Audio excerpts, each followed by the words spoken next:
Let's get it back. Come on. Good evening. It is toasty out here, but we have to go for a walk because Meg will not go in the backyard. It's okay. We'll stay on the cement where her pawpaws can't get too hot. Well, it was an exciting day today. Not as exciting as day one. Mr. Painter had a rough day today bowling. However, he was only 2 pins out of the cut.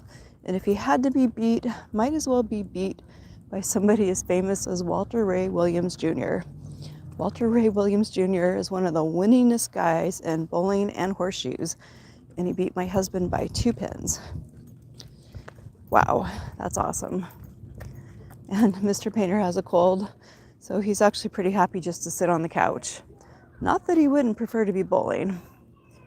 But yep, that's how that tournament ended. So Miss Meg and I are back to our normal routine starting tomorrow. And this girl is looking to get a little more exercise, hoping to get a long walk in.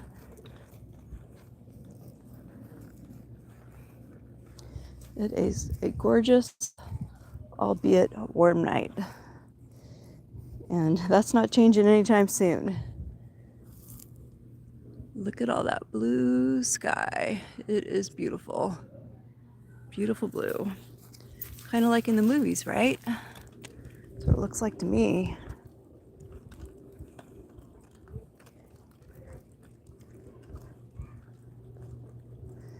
You can actually get a little vitamin D at around 6 p.m. if you live in the desert.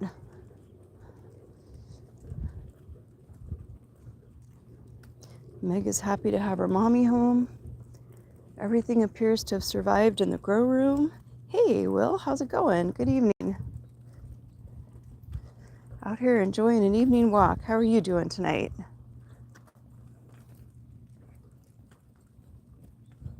Beautiful night. Toasty, toasty, but beautiful. You're good. That's awesome. We're good too. Mr. Painter's out of the tournament. It was kind of tough. He had that cold, but he almost made the cut. He got beat by 2 pins by Walter Ray Williams Jr. And Walter Ray Williams Jr. is famous, so if you had to be beat by somebody, might as well be him, right? Don't be sorry. Truth be told, he's really happy to be sitting on the couch at this point. Not that he wouldn't want to be bowling. It's a fun tournament. It's pretty exciting. I actually dress up to watch him bowl that tournament. Beautiful night, though. Meg's loving it. Hear the birds.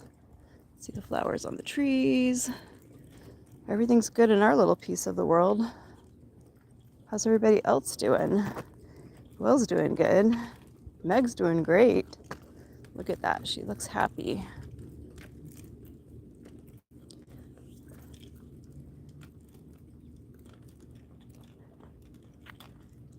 Hi, Just to Liz Travel. How are you?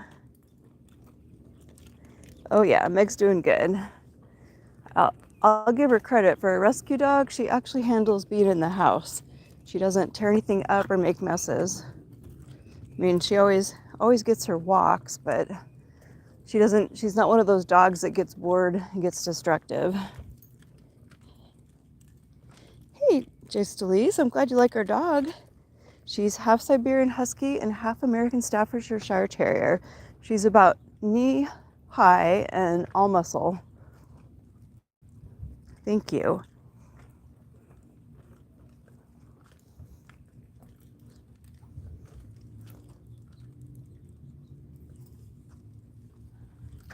Rinku Singh, welcome to the channel. Hi.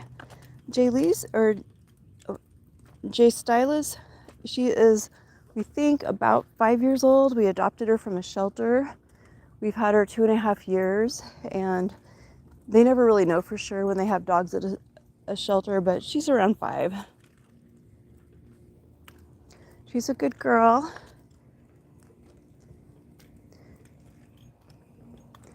We definitely love her.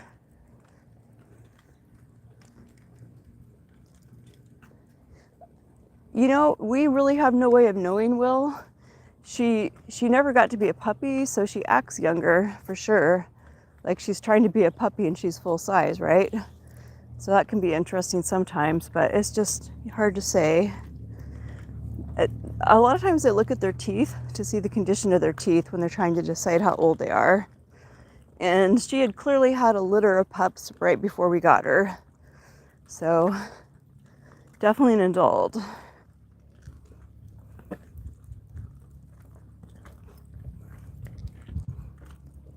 She's potty trained.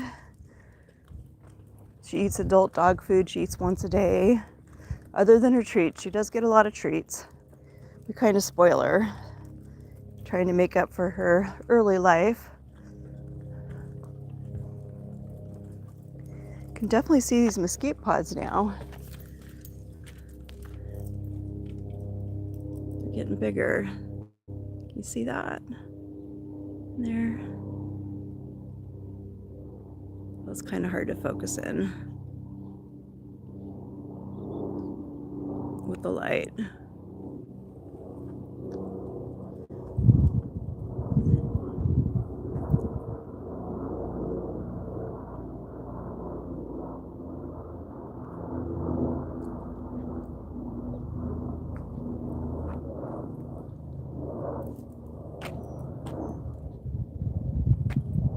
Yeah, you're right. Well, I agree.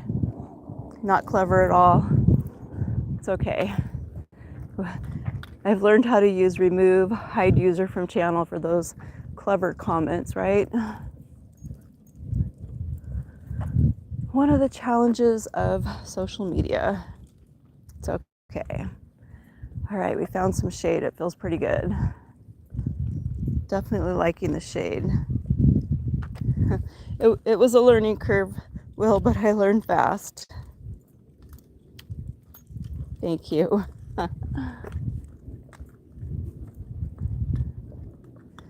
Well, we saw a few bunnies this morning, but not this evening. They're probably waiting for a little more shade to come out. What is it? Do you see a bunny? What are you looking at? She saw her shadow. I'm sure of it.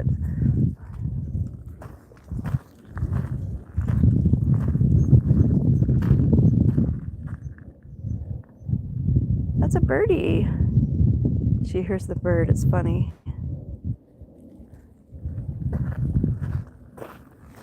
All right, let's go up here. Good idea. Let's walk in the shade of the wall. Now you're talking. That's what we needed.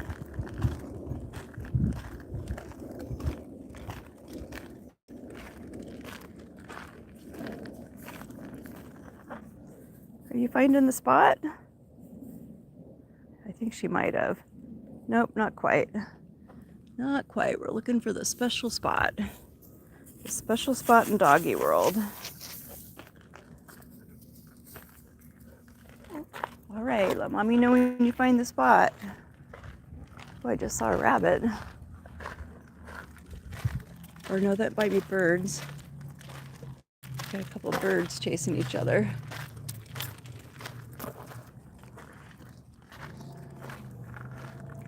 Not a whole lot of resources here, guys.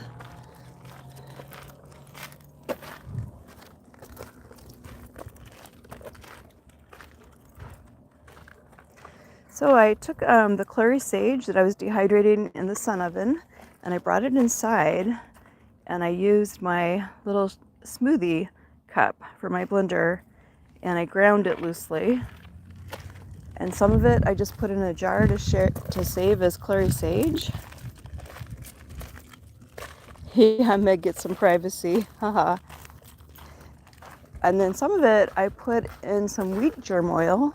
I'm going to infuse the oil so that the next time I'm ready to make this new shampoo recipe that I came across by this really cool blog called Chickens in the Road, I will be having some herb infused oil that's good for your hair. So I also want to do some marshmallow root, and I want to do some rosemary and some lavender. Those are all really fabulous for your hair. Thank you. I'm glad you think so. Yeah, I made shampoo last year, and it turned out pretty good. It has a bit of oil content to it, but the homemade conditioner I learned to make actually solves that problem, so it works fabulous. But I'm hoping to get a shampoo recipe that has just a little less oil in it. I'm looking for the perfect combination. So you kind of got to keep trying on that stuff. Try, try, try again, right? That's my motto.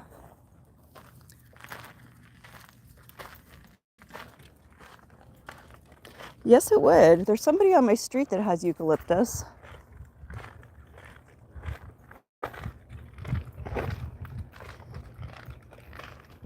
I use eucalyptus more for inhaling. I'm not really sure how great it is to apply it topically because it's poisonous, right? You're not supposed to ingest it.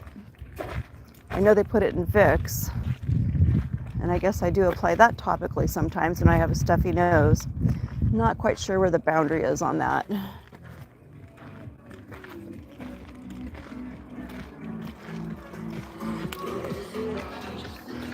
I've been told that it definitely likes water and it can build big roots and like find your water supply. A lot of the things that we can grow here, you got to be really careful with because they could actually like possibly damage your pipes, maybe even. I don't know if eucalyptus, but there's other things like oleanders. Oh my gosh, they look like they're kind of a bush, even though they can get tall like a tree, but underground, the root system's huge. All right, I got to get a bag out because Miss Meg is doing her business. She found the spot. So, oh, don't dig it on mommy. All right, you're crazy. Just a moment. Oh, Will, I love lavender as well. We have a little lavender growing too. Lavender is sensitive to the heat, and you don't really want to have it in a spot with a whole lot of light.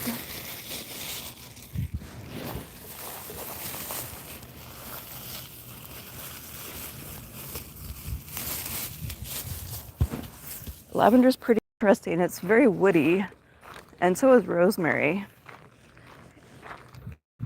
But rosemary is very tolerant of the heat. It can handle direct sunlight.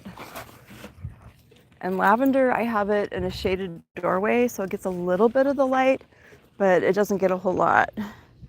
It's pretty interesting how we have different growing zones here.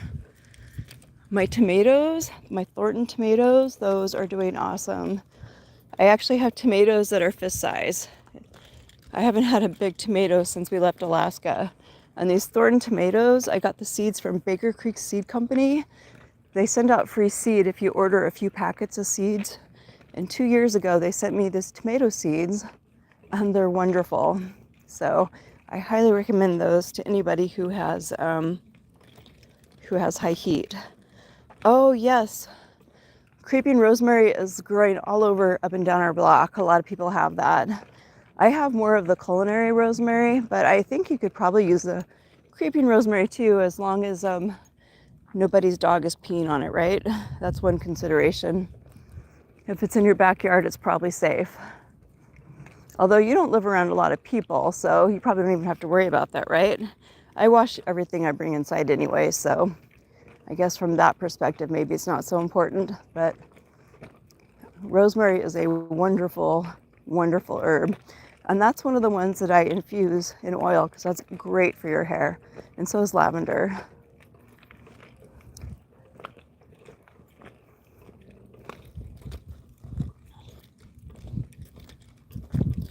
And you can actually infuse water too. Like if you want to do a rinse on your hair after you shower, that works too. So you have your creeping rosemary in a pot.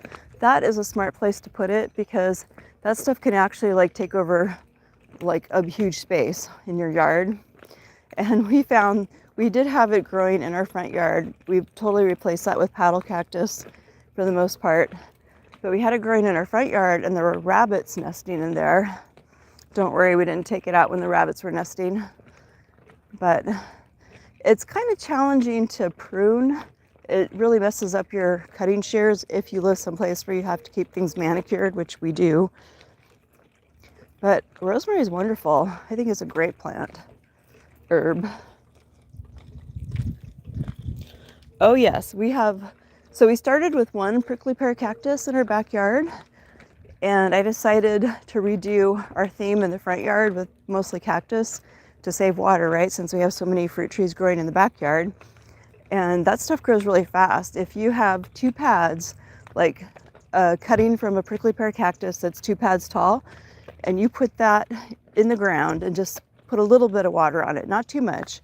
If you do too much water, you're gonna kill it. Within 3 years, you're gonna have huge paddle cactus growing just from those 2 pads. In our front yard right now, we have multiple huge paddle cactus, and they're growing the fruit, which is awesome. Last year we made barbecue sauce from that fruit, and we made wild wing sauce. This year we have a lot of barbecue sauce and wild wing sauce, so we're just going to juice them because they have kind of a sweet watermelon flavor when they're ripe, and they're fabulous for your eyes. They have 2 different nutrients in them that are actually hard to find in nature, and they're great for your eyes. So I guess that's appropriate, seeing they grow in the desert and you get a lot of sunlight here, right? So yeah, we have a lot of prickly pear cactus. I'll actually do a short on that when we get home, just so you can see them. Well, it's a beautiful evening. Appreciate you joining in, Will. And Just Stylies and Rinku. I think there was one. Nope, that's it. Thanks so much for joining, and I hope you have a blessed evening. And if you stay tuned, in a few minutes when I get home, I'll do a short with a paddle cactus. They're really beautiful. The paddles are edible. Got to take the skin off and the prickly parts, and the fruits are edible once they're ripe. Have a blessed evening. Thanks for watching.